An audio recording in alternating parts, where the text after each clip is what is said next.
celebrating and showcasing extraordinary people who are doing incredible things to make our world a better place. This is Close Up Television. I'm your host, Jim Masters, and thanks so much for joining us. On today's episode, we celebrate Dr. Christy Soto-Johnson. Dr. Soto-Johnson is a highly sought-after naturopathic, bioenergetic, and spiritual medicine healer and co-founder of Guiding Elements Medical Center. Dr. Soto-Johnson blends the best of naturopathic and conventional medicine with her indigenous healing background, new technologies, and ancient modalities. Then she infuses that blend with her intuitive, God-given gifts and special training to create new treatment approaches for people who either plateau in their healing or just can't seem to get any traction on it. And through her healing journey, she's learned how to apply this powerful yet gentle combination you won't find anywhere else. The keys to the breakthrough, which is so important, changing the lives of patients and helping them step into their true life potential. Dr. Soto-Johnson says her primary mission is this: to help us live intentionally with kindness, love, and grace. When we extend that to everyone, including ourselves, we create not only inner harmony, but peace within our community and everyone we meet. In order to stay healthy, balanced, grounded, and authentically happy, we must truly love our divine selves. Now, to learn more about Dr. Soto-Johnson's extensive background and how she facilitates this extraordinary work, she joins me today in the Close Up Television studio for this exclusive interview. Dr. Christy, thanks for joining us here at the Close Up Television studio and coming to the East Coast. We did the radio shows with you, and they were absolutely fascinating and very inspiring, too. I love what you do. Thanks for coming to the studio. Thank you for having me. It's a pleasure to be here, and I really enjoyed actually the radio shows. They were a lot of fun. You know, it's a good place to really tell your story. And then coming to the television studio, we have more time to really maybe fill in the gaps and maybe elaborate a little bit more in this conversation, which I'm really looking forward to sort of facilitating here. One of the things that fascinates me is what inspired you initially to do the work that you do. I'd like to humanize our guests so they can really understand why the guests walk the walk, talk the talk. Tell us about what initially inspired you in your life's journey to do this incredible and important work. You know, there's actually a couple of really incredibly influential experiences that I've had in my life, starting from when I was really young. I was about 3 or 4 years old, and I just knew that I wanted to make people feel better. And I just intuitively knew, okay, if I move my hands this way over somebody or touch this spot, their pain goes away, or whatever they're complaining of felt better. And then my family and, all of our family friends would then just come up to me and say, hey, I'm having this issue.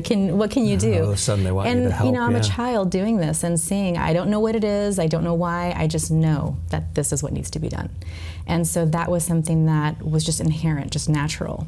And, as life went on, I, like most kids, got into different kinds of activities and like sports and music, all these things. But when I was actually senior in high school, I had a really severe spinal injury. And it left me from going from an athlete to debilitated, barely being able to walk, sometimes not even being able to do that. Couldn't hold an instrument, couldn't hold my backpack, couldn't even sit in the chairs in class. Lots of pain. Absolutely. Yeah. And it was actually that moment, that particular experience, that reconnected and reignited my interest and my understanding of the importance of this intuitive gift that I had. And there was a doctor who was trying to help me with my pain management, which, was a wonderful thing. Right. She was advising me to take these new pills that had come out. They were anti-inflammatory and pain reducing, but something just didn't feel right. Something inside just kept saying, don't do it. Your gut said, maybe not. Absolutely. And I listened to that. I listened to that whisper, to that voice. And it turns out that shortly after, this drug that was marketed was taken off because it was killing people. Heart attacks, suicides, all kinds of horrible things. And that really solidified for me, okay, whatever this gift, this God-given talent and gift is given, I need to use this and I need to listen to it. And as life went on, my mother became very ill. Nobody could figure out what was going on. All kinds of specialists, all kinds of surgeries, literally a suitcase full of medications and medical equipment, and she nearly died a couple of times. And it was actually a homeopathic doctor who said, this is what's happening, and this is the solution. And he completely changed her life, saved her. And she went from a suitcase of medications to just an emergency inhaler, and every now and then needing to take a little bit of other medication. Wow. Totally just transformed. And so that opened my eyes and my mind to this whole world of energy medicine, which is what homeopathy is a part of. So I learned more about it, explored more about it. And later, when I realized, okay, I do still want to be a doctor, I am a healer, and they're not the same thing, just to be clear. Right. You can be one and not the other, or you can be both. Right. And so eventually my journey led me to discovering naturopathic medicine, which is what I had envisioned for myself, not knowing it was actually its own thing. How do you define what it actually is, naturopathic medicine? Yeah, so naturopathic medicine, it's its own field of medicine. So there's different fields. So allopathic are the MDs, and osteopathic are the DOs. Those two are usually what people call conventional or Western medicine. And the DOs are? So osteopathic doctors. So they have a lot of the same training. Essentially, it's like 95% the same training as an MD. There's only that 5%. Some DOs choose to specialize in osteopathic medicine, which is based in understanding how the bones and different kind of alignments affect other kinds of health, right. But a very small percentage of DOs actually do that these days. Most just do traditional conventional medicine. Right. So those two categories, MDs and DOs, are what are considered conventional or allopathic medicine. Then there's the naturopaths like me, NDs or NMDs, and we also learn conventional primary care in our medical school. Mm-hmm. However, in addition to the prescriptions and blood work and all these tools that we learn to use in primary care, we also learn natural modalities. Modalities is just a fancy word for saying treatment approaches and therapies. So some examples would be hydrotherapy, which is learning how to apply hot and cold water in specific applications to get specific effects or treat certain things. Homeopathy, which I talked about was an energy medicine, and things like adjustments. So like a chiropractor, right? So we learn chiropractic adjustments, but also naturopathic style adjustments. Physiotherapy, we spend years doing clinical nutrition as well as biochemical nutrition and dietary nutrition, and also Western herbs and just a whole variety of natural treatments in addition to the primary care. So what was the progression for you when you realized all of this? Then you said, okay, I want to become an expert in it. What was that path like for you? Well, at the time I was actually working in public health research. I was a research assistant in a really large, one of the largest hospital systems in Northern California.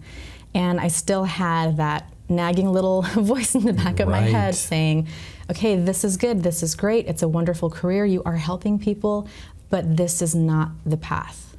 So I decided, okay, let me see what I have to do to go back and being a doctor. And I discovered these naturopathic schools, and it was the combination of what I wanted to do. So I went part-time in my work, and then I went full-time back to school to do all my pre-med work. And it was definitely quite a journey to get all that done, and it was a very, very full 2 years of just full-time, more than full-time, and then still working. And thankfully I lived in San Francisco, and there are a lot of naturopaths out there, so I also started shadowing them, understanding what is the day-to-day, what does it look like, how does this concept I have play out in real life. What were you learning? Oh my goodness. There were so many amazing things.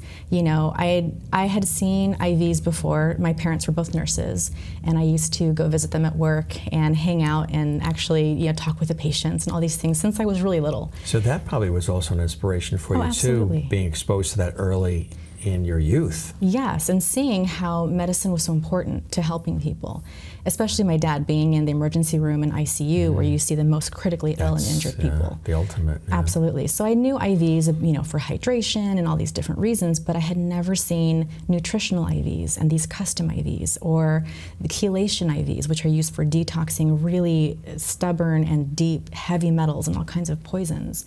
And seeing how they were teaching people about changing the lifestyle, doing things that are simple shifts to make big differences. At the same time, I met one doctor in particular. He really had a massive impact that carries to this day in how I provide my work and how I collaborate with other doctors.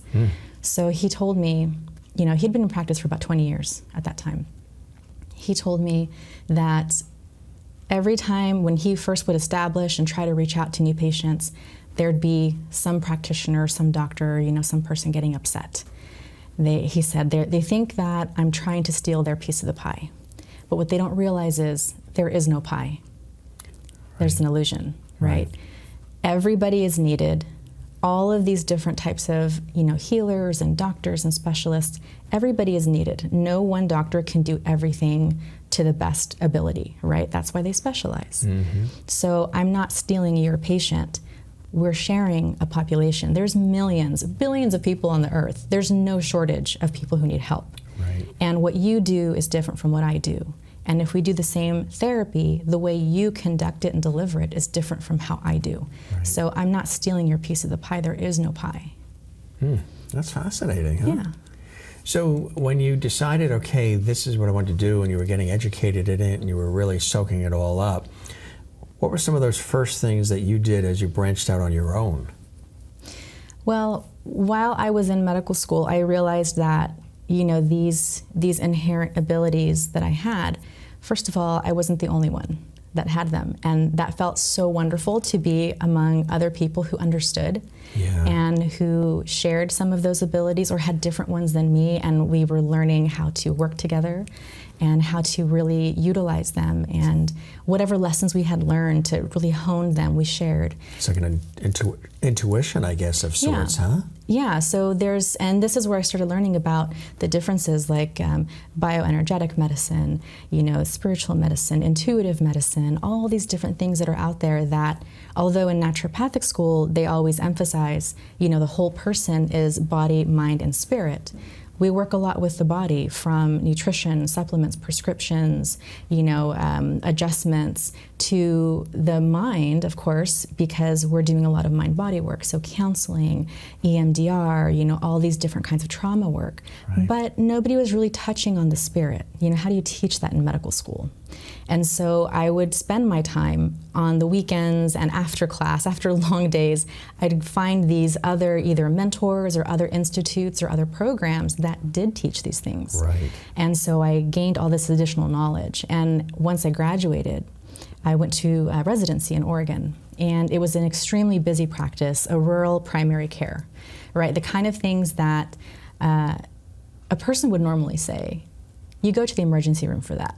Right? But they're coming to us instead. They're coming to you instead. Yeah, we're in a rural location, so there's not a lot of options. There's one emergency room for that whole area, and people would always complain that, I'm going to bleed out over here while I'm waiting to get a space because they're the only place servicing this entire valley. So they would come to us. And I learned a lot of really intensive, crazy things that I never thought I would see in my life, and I was dealing with them. But my attendees were really interested in this other card I brought to the table, right? Things that they had never seen or heard of. And so they started giving me some of their tougher cases, things that, okay, this person is having, say, chronic pain. And although it's kind of under control, it's not actually going away. So see what you can do with them, and I would work with them. I would start doing all of these other kind of specialty work that I do, and they would have these big transformations. And they'd say, okay, Dr. Christy, I don't know what you're doing exactly, but keep doing it. I'm going to give you more people. The ones that we either can't figure out what to do, or they stop making progress. And so I would start seeing those, and people were making huge, huge changes. And that really showed me that although I went in with the intention of being a family medicine primary care doctor, Right. that this other stuff that I was doing, this was really what I was meant to be doing. And I had to figure out how to integrate it into every single session and actually make it the main thing that I do. How did you figure out how to integrate that in? Practice. Just Honestly, I was so fortunate and so blessed to have these attendings that gave me that freedom, because not everybody has that situation. You know, there are, and I've worked at other clinics where it's like, this is what you do. This is what we want you to do, and you have to stay in that box. Anything outside of that, don't do it. right. You know, and that is not the sort of place for me, you know, and people like me. So I just realized, you know, I need to find a way to make this happen for a variety of reasons. Myself and my business partner, you know, Dr. Shanna Baird, she goes by Dr. Delight. We actually went to med school together. We connected, and Dr. Delight? yeah, I like that. she goes by, yeah, Delight. she's very good at. You feel good already. Yeah, no, people really, they truly, genuinely experience this level of delight and joy that a lot of times they haven't felt before when working with her. So, Great. yeah. So now How'd you she's, guys team up? well, you know, after medical school, you know, I moved away. We kind of lost touch a little bit. When I moved back to Arizona after residency, we reconnected. At that time, I had actually was in a very precarious situation. I was 8 months pregnant and had been laid off from the clinic I was working at. And, you know, there were some other things going on that it ended up being a blessing in disguise, you know. And she had encountered a similar situation, dealing with some injustices at her previous employer. And we both thought, you know, with what we've experienced, with what we've gone through, and she's one of the people who, like me, has these extra gifts and abilities. Right. And we thought, why not combine together and create a clinic that is a healing space, a healing sanctuary that is different from anything else, has the highest level of quality standards and ethics and morals, and provides this whole rounded approach that nobody else is doing. So that led us to create Guiding Elements Medical Center. Which is a great name. Tell us about this center and some of the incredible work you do there. Sure. So Guiding Elements is our baby, you know, for sure. And it's something that we were really specific about choosing this name, because a lot of times people come to the doctor and they say, oh, fix me, fix this problem. A doctor doesn't fix anything, right? The person has to do the work. The person has to be willing to do the steps to make the change. You know, it's their decision as to which option they choose. Nobody can enforce that on you, right? So we thought, okay, we are guides, we're facilitators. We're using all these different elements that people don't usually come across. And so Guiding Elements seemed like a very natural way to present it. So that carries over into so much of what we do. So when a person walks through our door, most people, they automatically say, oh my gosh, this is not what I expected. This is so peaceful, the energy's so good, I don't want to leave. Can I just move in here, you know? Can I get a room here? Yeah, and I've actually had people take naps on the couch and stuff, getting ready for their appointments. It's a different environment, it's a different approach, and it's something that people can feel the love and the compassion and us in everything, every aspect of it. And it's considered like a naturopathic clinic, right? It is a naturopathic clinic, but we specialize in these areas that are on the periphery of naturopathic medicine. They're, as I said, you know, they're encompassed in that concept of mind, body, spirit, but it goes much further beyond what we're taught in medical school. So tell us about that. How does it, and how does it differ from others that might be out there? So our philosophy is actually based in these 7 components. And the 7 components, which are the physical body, the mental, the emotional, the spiritual, the ancestral body, the bioenergetic field, also called the bioenergetic body, and then the pain body. So a lot of people, including practitioners, are not aware of many of these areas or just aspects of them. So naturopathic medicine, like conventional medicine and Chinese medicine, you know, and chiropractic, they mainly work in the physical, right? And when we say physical, it's not just your physical tissues. Right. It's all physical substances, whether it's a prescription medication, an herbal supplement, you know, food, any sort of molecular substance that interacts with your body, right? Your hormones, all these different things that compose us. So most naturopaths live in that area, right? With the supplements, the diet, the exercise, the lifestyle changes. But there are some who work in the mental body, right? So whether that's psychology, psychiatry, EMDR, mind-body work, all these different things that work with the mind. Is that area really has that grown? Is that a central focus now? Because you're hearing so much about people being in tuned with how the mind operates, mental health. I mean, all of that has risen to the forefront in its importance and understanding. Have you found that area to be a super focus of late? I actually am really happy to see that the taboos and things that typically have surrounded mental health over the decades and centuries really is finally starting to melt away, because it's something that needs to be given equal weight as our physical health. And for so long, it's just been in the shadows or swept under the rug. Right. And so, there is definitely this surge of attention, of realization that this cannot be ignored anymore.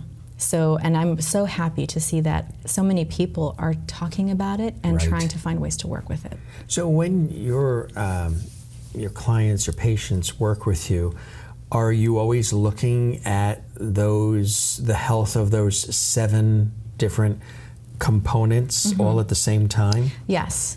Yeah, so, and we actually have this nice little visual diagram that we've put together to kind of illustrate this. And it shows how the majority of the medical world, regardless of the field, is mainly in the physical, a little bit in the mental, maybe a little bit of the emotional components.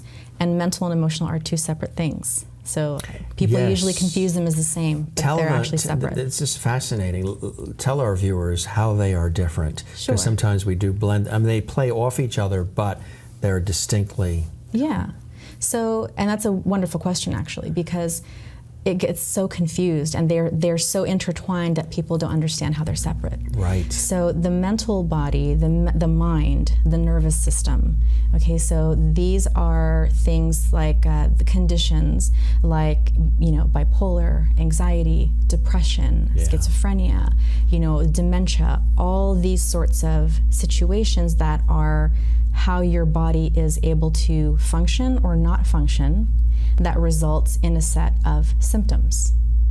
That's different from emotions, because emotions are things like happy, sad, angry, all those sorts of things. A person can have a specific emotion being triggered because of their mental health state, right? But emotions can exist independent of the mental health state. Right. It's really important for people to understand and appreciate and realize that, right? Yeah. It makes a huge difference, because it changes how they identify with what they're feeling, processing the feeling, but then also realizing that that feeling is being triggered by a certain circumstance. And that can change how they then maneuver through those circumstances in the future. Exactly right. And sometimes they try to just avoid the circumstance, but then it comes back and then they don't know how to deal with it. Right. This mind-body connection and the spiritual connection, those are vital to our overall health, aren't they? Absolutely. Tell us why they are. Yeah, so, a lot of times what ends up happening in today's society between technology, medication, trauma, all of these things that are going on in the world that provide this situation, they create the situation where people are no longer mind and body connected and aware. What that means is, they start spinning around in their mind all these different scenarios, right? They're not realizing how that is then translating into how their body is functioning in the world. So a lot of times people are like, well, I don't understand why this thing is making me so anxious, and it's like, well, that's because it's releasing this sort of either, magnetic or energetic field or radiation or whatever that is happening, the way that it's conducting inside of your body, it's shifting your chemistry. And you're not aware that these changes are happening because you're disconnected. Your body's sending these signals. It's giving you messages, but you're ignoring them or you're not hearing them. Like warnings, alerts. Yeah, or you're numb to them. because you're so disconnected. The mind and the body are so disconnected from each other. So integrating those, that brings awareness. I've actually had people, as I'm weaning them off of certain medications, where they were just like, why, I didn't realize that why is my hand tingling? Why is it buzzing? Why is it hurting? And they never realized that they had a certain condition, a cardiovascular condition in their hands, because they literally could not feel it because they were so numbed from everything that they were taking. Treating the symptom but not the cause. Right. Yeah. Which a lot of times is what happens. But you like to get to the root cause. Absolutely. In the most natural ways possible. It is, and you just said 2 of the principles. There's 7 naturopathic principles, and that's actually 2 of them.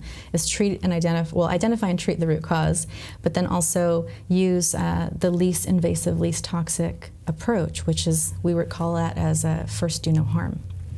And that's absolutely the foundation of paramount of what we do. Absolutely. We've talked about the mind-body, but then there's the spiritual connection. Tell us about the importance of that element.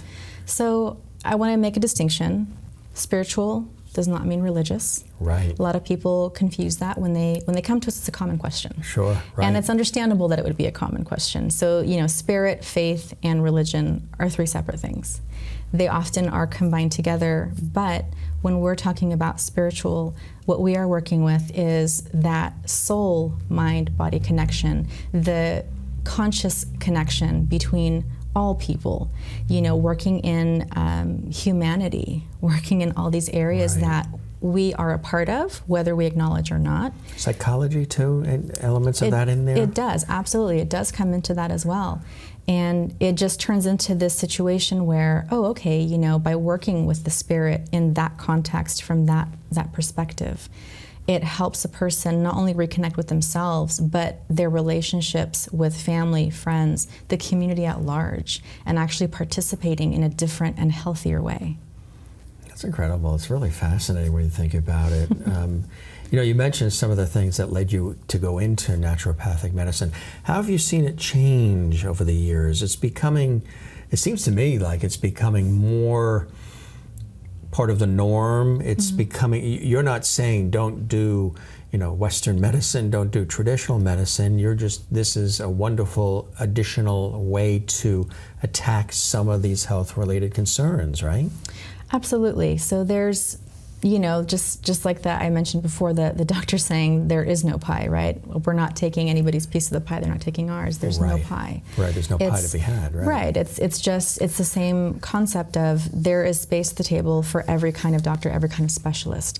Whether we are viewed as a specialist or not, either way, there's room for all of us to work together. And really, ideally, what we strive for at Guiding Elements Medical Center is to connect and network with other doctors throughout the valley and throughout the country that work with and are open to working with people like us, because sometimes we need a person who is an MD or a DO, conventional doctor, for the patient to be able to utilize their insurance or to get certain specialty testing that we don't offer or things like that. Everybody is needed to work together, right? We are not cardiologists and neurosurgeons. Right. And at the same time, they are not naturopaths. They don't specialize in herbs and nutrition. Right. So all of us need to work together to really provide the ultimate care for every individual. So we're talking, Dr. Christy, a lot about, the thrust, their overall vision of what you do there at the medical center. Now let's talk about, maybe we can break out for our viewers, the individual services that you offer. Sure. So one of the unique things about the way we offer our services, and I'll get into the services specifically though, is most people are used to, I need to have a physical exam, whether it's for work or I'm sick. Okay, so I'm gonna go to get a medical visit. Oh, well, I also need an adjustment. That's a separate appointment, it's a separate visit, but I also could really benefit from some counseling. I need some advice. I'm struggling with this trigger from my trauma that just happened. What we do is we provide whatever a person needs during the time that they have us. So our visits, first of all, they can range anywhere from 20 minutes, all the way to as long as you need us. I've had people book me for 3 hours straight before. Yeah, sure. Because whatever they need, they get. They get right? from it, So right. some of those services could include the standard naturopathic treatments and care, primary care, physical exams, diet, lifestyle, exercise, counseling, supplements, prescriptions, updated lab work, imaging, all those sorts of things.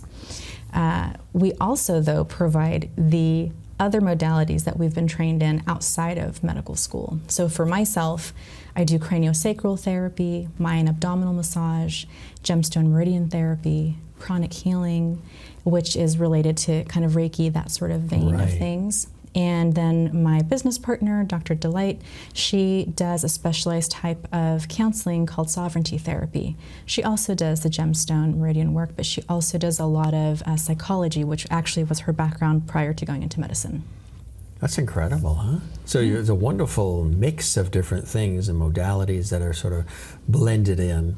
The folks that are coming to see you, what are some of the kinds of things that they deal with? What are some of the issues that they have? Sure. So the first thing that we say, we treat people, not diseases. Right. So a lot of times people will say, I have this condition, that condition. I have Hashimoto's. I also have chronic back pain because of a herniated disc. And I also, have some anxiety issues or depression. And so it can be a combination of that, right? We will treat and address all of those things, but we start with who they are, what their story is, what their journey has been that created those health issues in the first place. And then working at that root, those root causes, to really treat them. And then all of their conditions see improvement as we work our way through this process. So the variety of cases that come in, like those examples I gave, are very real examples. We've also had people coming in with things like neuropathy and neuralgia, which are pain, numbness, tingling, discomforts of different sorts, and especially fingers and toes. It can be related to diabetes. It can be related to something else entirely, or have no known cause by traditional evaluation. We see people coming in for general overwhelm, stress, Western life craziness, right? Well, I would imagine the last few years with the pandemic and everything, you must have still have a lot of people that are coming in just trying to figure out, looking for some sense of clarity, right? Absolutely. We also get a lot of people who have different types of PTSD. Mm-hmm. A lot of our patients end up having some sort of detoxing or toxic situation that needs to be worked on and assisted. And just, it runs the gamut of the type of things that we see. And again, we're not really focused on the labels of the conditions. Right. And we don't specialize in a certain, like just gut or just the mind. We treat the people with whatever their concerns are. I think I know the answer to this question already. I'm going to ask it. What are your thoughts on the standard American diet? That may take an hour. That's its own show. No. So actually, that's a really common question that people ask is, which is the best diet for me? Which is the best diet out there, period? I always hear Mediterranean is one that people mention a lot lately.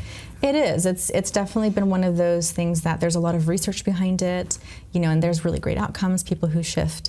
But ultimately, the standard American diet is not healthy by any means for anybody. Yeah. And whether, there's a lot of trends, a lot of common buzzword people hear, caveman or paleo diet, mm-hmm. Mediterranean diet, as you were just saying, keto, all these things, vegetarian, vegan, all these different versions. What it comes down to, though, is regardless of where you're at, making the best choices for what feels good for your body and is healthy, mm-hmm. that's the best thing you can do. Right. But the thing I want to clarify, though, the word diet, a diet is meant to be a temporary therapeutic measure. Right. Right? You're supposed to do this for 8 weeks or 3 months, and then you go back to your actual nutritional lifestyle. Right. So that's what I talk to people about. A healthy nutritional lifestyle is what you do all day, every day for your whole life that is different from a diet. It's a better way to describe it too, because when sometimes people hear diet in two different ways, they see it as, you know, a plan to follow, or they hear diet and they feel limitation. We're dieting. We're not eating anything. We're not. Right. We're pushing all this different food away. Yeah. So it's to have it approached the way that you did, or the way that you say it and present it, I think is terrific.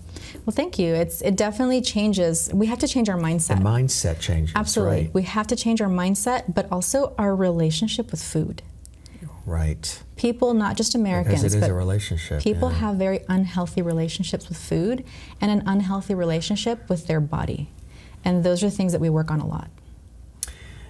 Because they're intertwined. Yeah. Exactly. Yeah. They go to food for numbing. They go for, you know, we're so social with food, everything. Like, come on over, let's all have food, and holidays, and some of it cultural or whatever it may be. All the different foods. So how are the foods we eat responsible then for our health and the things related to it? Well, you know, there's a bunch of old sayings that a lot of people have heard, and there's so much truth to them. You are what you eat. You are what you eat. What you put in is what you get out. And there's this quote from Hippocrates that a lot of naturopaths really resonate with, which is, let food be thy medicine and medicine be thy food. And that is absolutely the way that our bodies were designed to be. Right. Right? We have these innate healing mechanisms that the foods we eat either suppress or mess up or turn off. And not just our food, but our technology, our stresses, all the different things that we are having ingrained in our culture or our way of being. Right. They disrupt those natural healing mechanisms and create what are called obstacles to cure. So the American diet, for example, you know, it's just like anything you can read in pretty much any diabetic journal, cancer journal, you know, weight loss, all these different things, different, you know, research areas that are out there.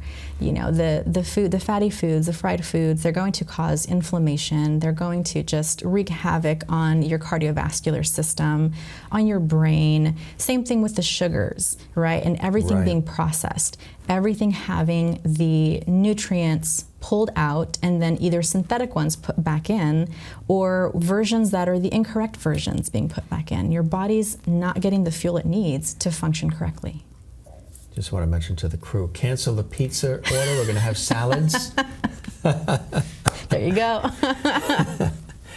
So what are the specific diets that you recommend?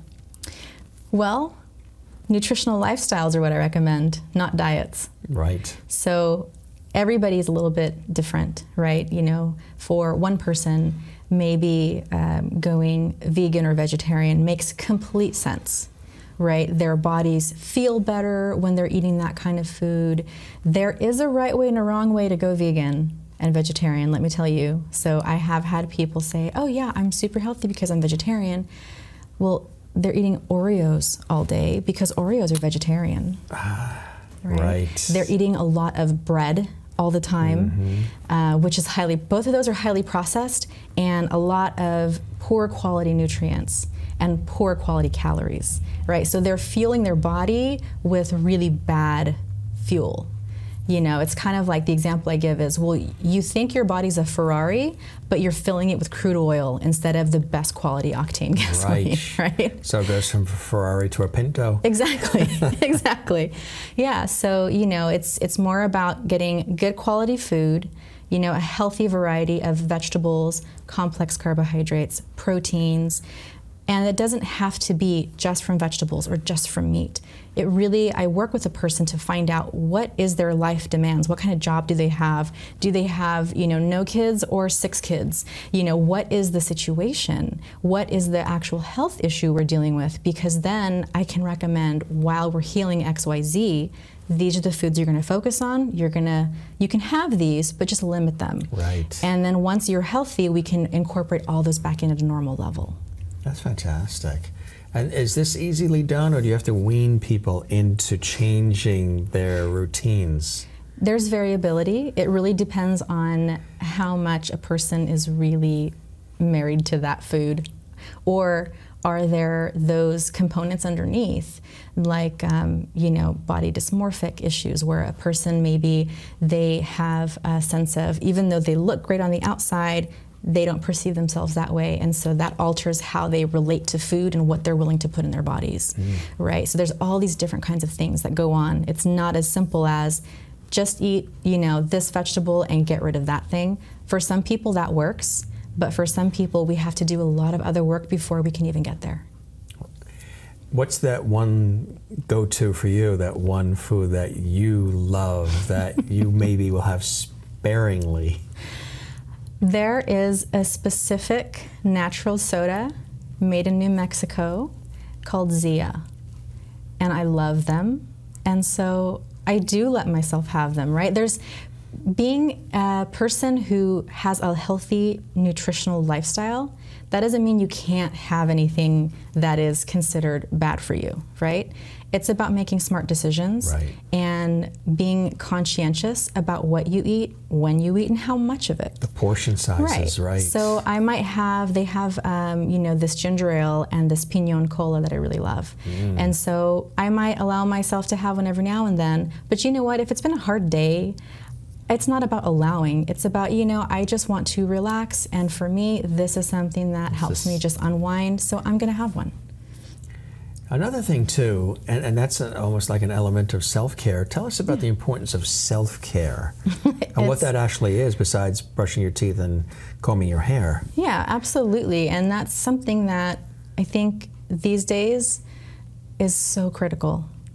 Not just this whole post-COVID environment where people have these whole new situations they're navigating, and their whole normal routine has been turned upside down, and they're creating a new norm for themselves, right? Even before all of that, self-care still wasn't a thing that was the forefront. Right. So self-care means being able to make time for yourself, whether it's a minute, a day, a week, something that you have this moment where you're doing something that is good for you, that you like how it feels, that helps support a healthy inside and outside.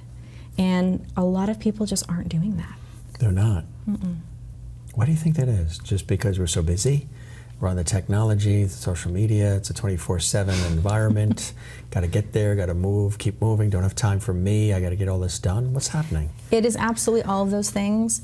At the same time, there's, I think, also a little bit of a mindset situation. And this happens most commonly in working moms, but they're not the only ones who experience it. Everybody can experience this at different degrees. So that would be things like, I'm putting everything else first. I am last, or I'm not even on the list. Right, yes. Right? Because right. I've done that. Yeah. There's this whole concept of, well, if I don't do all these things, it's not going to get done. Who's going to do it? But they're not on the list. And one thing that I learned a long time ago through my own personal injury and illness, I learned this the hard way. And so I tell my patients right off the bat, I'm like, you don't need to learn this lesson the hard way. Please learn from me. You know, instead. Because you've experienced it, which makes you relatable to. Absolutely, which is, if you don't take care of yourself first, how are you going to be able to take care of everybody else you're responsible for in a way that you want to provide and a way that everybody deserves? I can relate to that because I used to always have, and I still have maybe about 10% of it when I would go on an airplane and they would announce, if the oxygen mask drops, put it on you first before you help the other person. Yeah. And I was raised, help thy neighbor, help the other person, do for them first, and then you.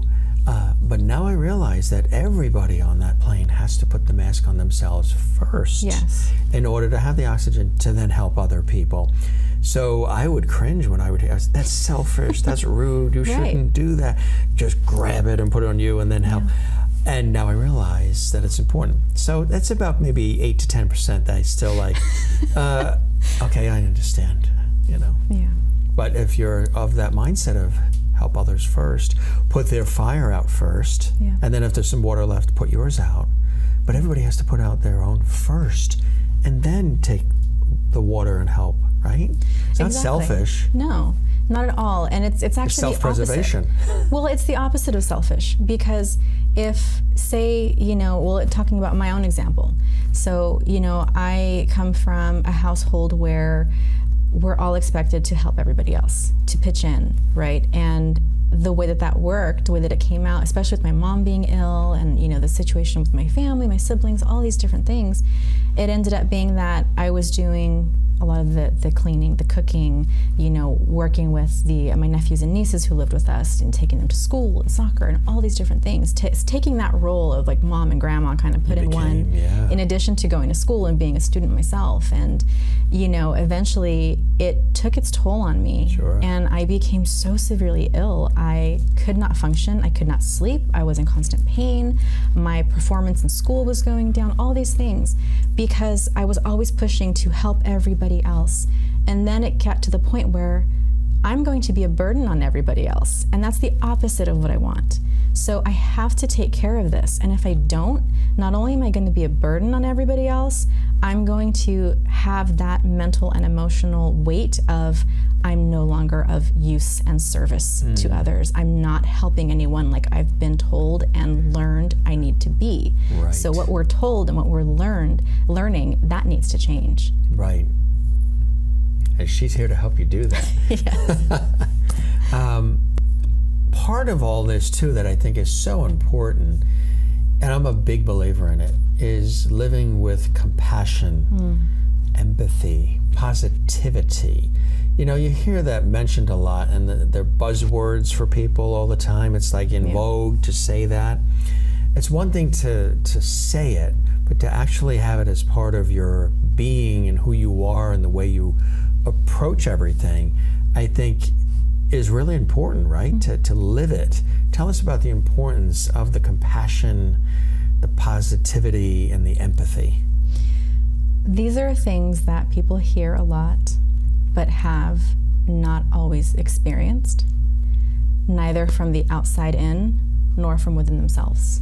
Same thing with love and forgiveness. Those go hand in hand with the compassion, the positivity.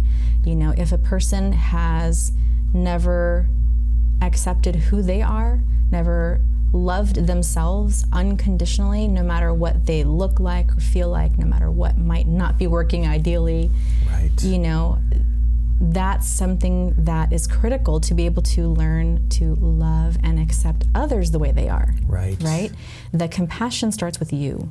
The positivity starts with you. All those the negative self-talk, sometimes people have heard about that, right? Where you give everybody a compliment except yourself. Yes. Right? It's like, oh, that dress looks great on you, but I know it's going to look terrible on me because, and the laundry list of all these negative things, right? So that compassion has to start with you. If you are unable to learn to do that, that could be because maybe you've never experienced it, so you don't know what it looks like, you don't know what it feels like. How can you model and portray something that you've never experienced? Right, exactly. So if you can start with making those changes within yourself, you then start to exude that, and then the next person can experience, maybe they never experienced those things either, and now they're getting it from you, and then they realize, I want this. Right. I need this. It makes me feel so much better. It's changed something in my life, and then it just kind of spreads from there. All this fabulous work you do you do it, is it all one-on-one? Are you doing Zoom? Is it global? Tell us about some of that. Well, we actually do have a variety of things going on. So we do have people who come in person. We have people that do virtual visits, so telehealth, and we have patients all over the globe, the US, Canada, England, South Africa. I mean, they're all over. And global, and then we do, on occasion, we have started working with actually whole families. And so that's something that we're working towards, doing group settings and family settings as well. I have a scenario here that I wanted to run by you. Somebody may say something to the effect of, I've tried everything everyone has told me to do, even stuff that I found on the internet that people said worked for them, but it didn't work for me. How do I know this and what you do is actually going to work for me? So somebody who sort of goes to the internet for their doctoring, and you got to take that with a grain of salt as well, because some of it's not real. And then they say, well, I tried all these things, and I'm at my wit's end. Yeah, no, Dr. Google is a very popular doctor that most people have visited at some point in their life. That's a real situation, and it's one of those things where a lot of times whether it's something that they found online or something that a specialist or some other sort of, person has directed them to do, when those don't work, it's usually because the actual root cause is one of those other 7 areas that they haven't worked on yet. It's really common where they're at their wit's end. They have tried everything. They've done everything, quote, right, and yet this thing isn't changing, or it's reached a plateau and they saw some progress and then it just stopped. Right. It's usually because one of those other 7 areas is really where they need the work. Still lacking. I would imagine, because we live in such a instant gratification world, sometimes you may get people that say, well, how long does it take for me to see results of some of this new way of thinking and living? How about that? Well, there's some variation there because, say that we're working with a 10-year-old who has a certain condition, and then we're working with, say, a 75-year-old who has the same condition. Right. A very big difference in how much work needs to be undone to really release that root cause. Also, how severe is it? Just like if you have a mild sprain versus such a severe sprain that it's borderline fracture, right? There's going to be differences. And all of those things, yes, they take time, but also how much work is the person willing to do? If we say do these 4 things and they only do one of them, it's going to take them a lot longer to get there than a person who does all 4. That's fascinating. What do you say to people who will say they're feeling a symptom, or they're assuming there's a symptom, and they almost feel like they're going crazy, or is it just all in their head, or somebody is saying to them, it's all in your head? How about that scenario? That is definitely a real experience that people do come in and they will ask, am I just imagining this? Is it even possible for this? Because all of my labs were normal, nothing came out on imaging, I've gone to these different specialists and nobody can find anything wrong. But I swear I'm having this thing happen, whether it's pain or a vision issue, or sometimes even just like this feeling or these thoughts or voices in their heads. It can be all sorts of things. Yeah. Now, what they experienced, that is real. They did experience that.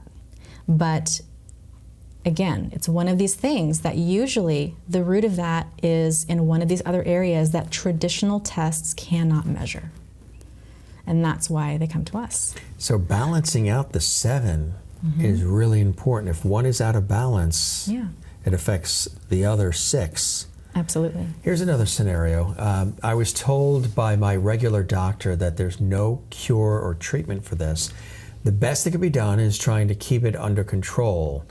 Is that true? And is there any other way? How can we work on this? Yeah, there are a lot of things out there that unfortunately are either not well understood, or they are understood very well, but only in the context of the physical body. Right. And those are a lot of things that this sort of scenario applies to, where there is not a known treatment, or the known treatments that are out there, they will manage or maintain it, but they don't actually resolve it. And there are a lot of things out there that actually can be resolved using the approaches of the other components out of that whole person 7 component. That's incredible. He keeps coming back to the 7, which I think is absolutely fantastic. That's why it's the foundation of our It's the treatment foundation principle. of the...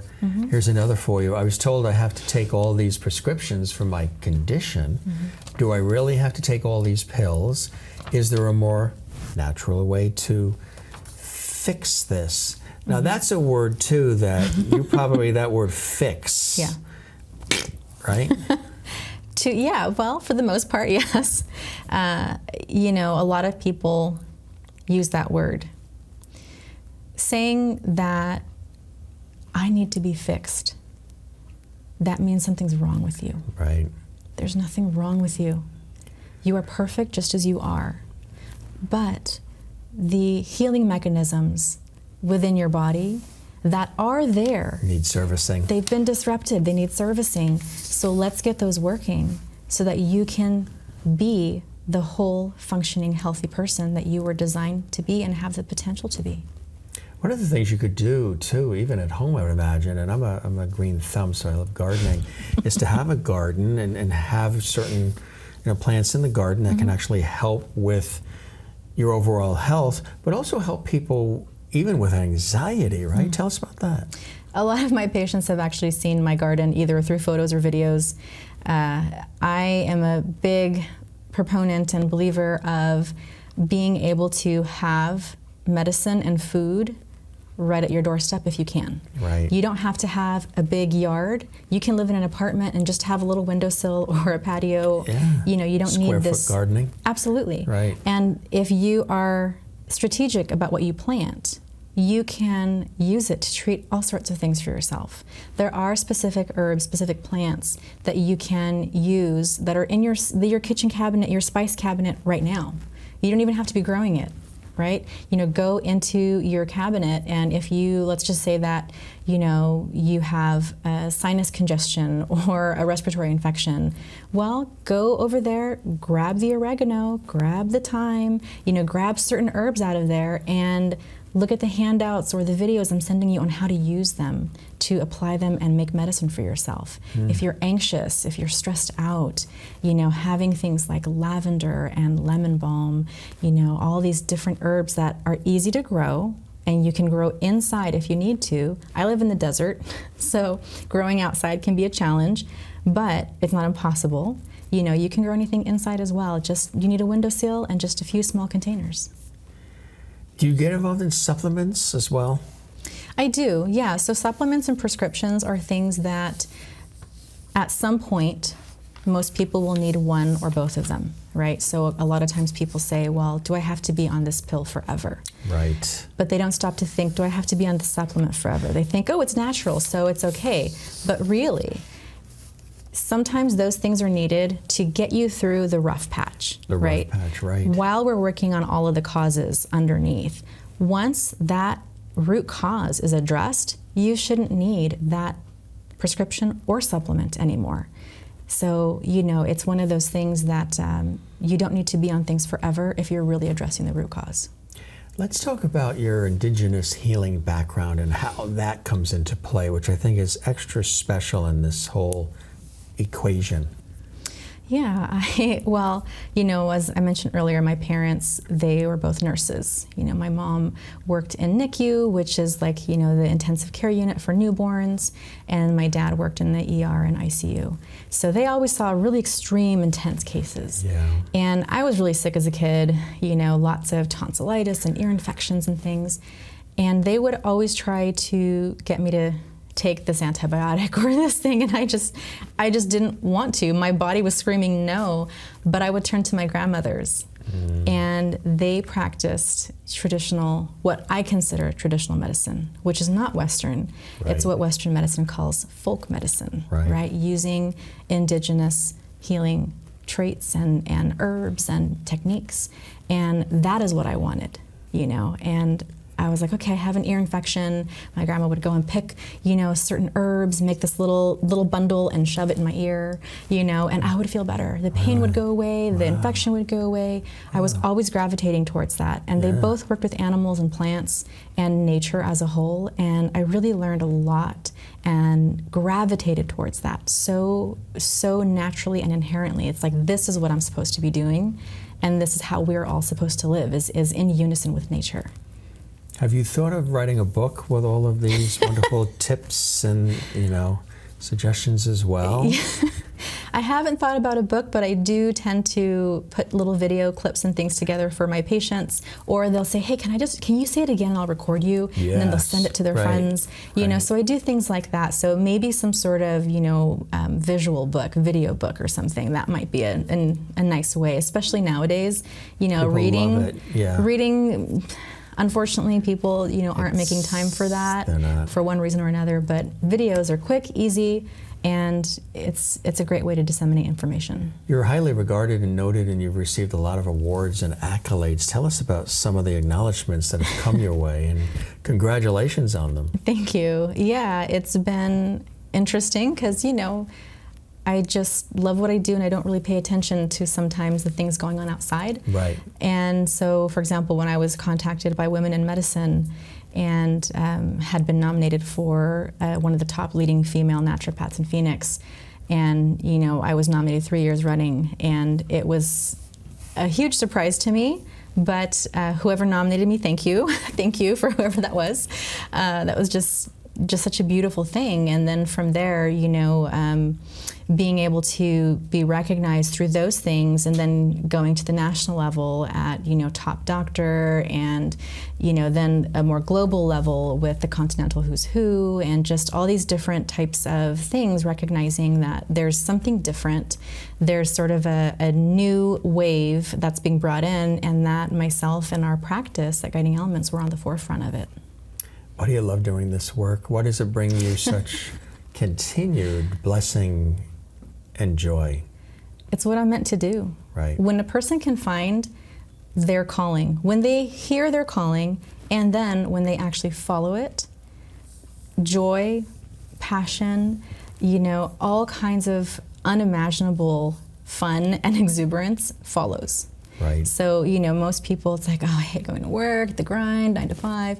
We love going to work. We have fun. We laugh with our patients. We get really involved in a way that is still professional, right, but at the same time, it's healing for everybody. There's warmth, absolutely, humanity, absolutely, that are in the equation. Because a lot of times you go into scenarios in the medical world where it's very clinical, dry. It's very the neon lights in the ceiling, which are not my favorite. It's very sort of cold sometimes. Yeah. And okay, sit there, they'll be with you in a minute. Okay, I got 6 minutes, what's the problem? Here's the prescription, see you in 3 weeks or whatever.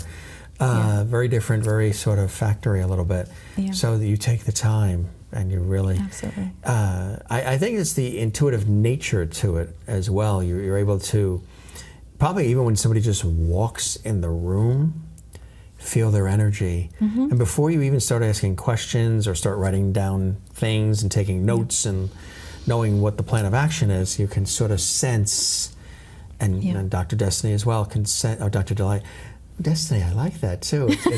Your destiny will be a good one if you see them. Well, there you go. I'll be Destiny, she's See, Delight. that was a purposeful Freudian slip that really ties this neatly with a bow. It's your destiny if you want it to be positive. But I think the fact that you have this understanding of the human condition, both of you, that's an added element. You can see automatically when they walk in, just in how they're even sitting in a chair or how they're tense, that there's some issues that have to be looked at to balance out those important 7 components, right? Yes, and one of the things that's different about our clinic, most people are used to, okay, I'm getting to the doctor, I'm waiting 20 minutes, 30 minutes, whatever. When they come in, the way that we arrange our schedules, 1, a person never has to wait for us, but 2, it gives us the opportunity to see what you're talking about. Right. Oh, Jim just walked through the door. He's clearly going through something really difficult. His mood, his body language, his energy signals, all these things, they're definitely not the normal Jim.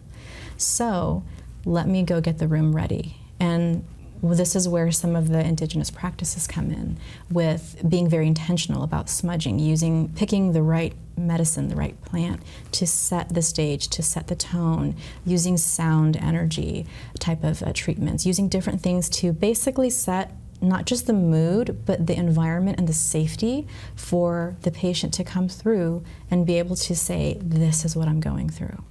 And the fact that between all of us who work at the clinic, we've all experienced the majority of the major traumas that a person can experience. We have these levels of understanding from personal experience, and we don't hide that, because it's one thing to say, I know what you're experiencing because this is what the textbook says, the way your body responds, and this is the cascade in physiology, and these are the particular things that you need to fix that, versus I have actually experienced that, I know what you're feeling because I felt it myself. And I know that these things are going to help you because not only did they help me, they helped everybody else I've worked with. What would you say to somebody, it's a beautiful approach, what would you say to somebody who's watching right now who is struggling? They're going through a few things, or they're just not feeling well. Something is out of balance. They feel overwhelmed. They feel frustrated. They feel like maybe they've tried all these other approaches and nothing seems to be working, and they are literally at their wit's end. What would you say to them to encourage them to make contact, to believe in themselves enough to make the investment, to at least reach out? Sure. I'm going to speak to the camera on this one because I am It's all speaking yours. to all of you. First of all, you're not alone. If you are feeling this, if you're experiencing this, if you went through this situation, you're not the only one. Although other people aren't talking about it, I guarantee you are surrounded by people who have this shared experience. There is hope. There is a way to make it through this, and you are worth it. You have more value than you realize, and that value will only grow and increase as you start to heal. The healing is possible. Even if people around you told you it's not possible, or if they're telling you that it's all in your head, those are not true. So reach out to us. You have somebody who will listen to you, listen to your life story. If for some reason, this isn't the right time to work with us, we can help you find somebody who you can work with.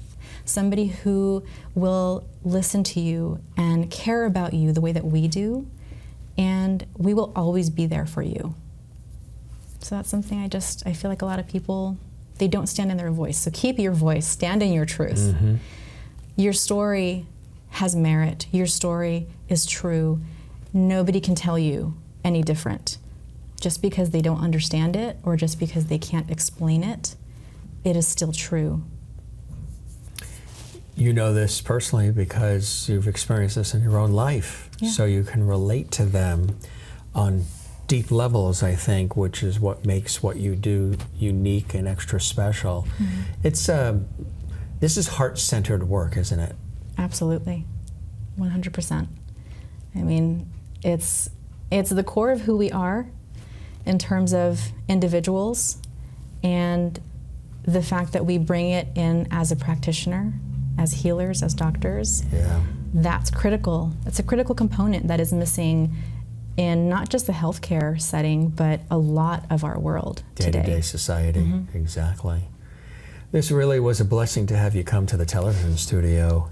You're real, you're authentic, you understand people, you care, you're an expert at what you do, you're an innovator in many different ways, and we encourage folks to make contact. I hope you enjoyed the time with me as much as I have with you. I thought this was really extra special, Doctor. It's a lot of fun. I really appreciate you guys bringing me here and giving a chance to really share what it is that we do, helping people understand something that's not really well known, and the fact that this is an opportunity for people to hear that they have value, they are worth healing, you are not broken, you are loved, and keep your voice strong. So thank you for that opportunity to say these wonderful messages. Pleasure is all mine. And like I say here at Close Up Television Radio, we have conversations, not interviews. Interviews are question out, real conversations with impact. And with people who are making our world a better place, as you are, Doctor. So an honor and a pleasure to meet you in person, and look forward to staying in contact with you. And thanks for coming to the studio. It was a pleasure and a blessing. Thank you. Likewise, beautiful blessing for everyone. You're welcome. If you're struggling and ready to take your healing journey to the next level, book a free consultation with Dr. Christy Soto-Johnson. Visit her website, guidingelementsmc.com. For Close Up Television and Radio, I'm Jim Masters. Thanks for joining us, and we'll see you again next time.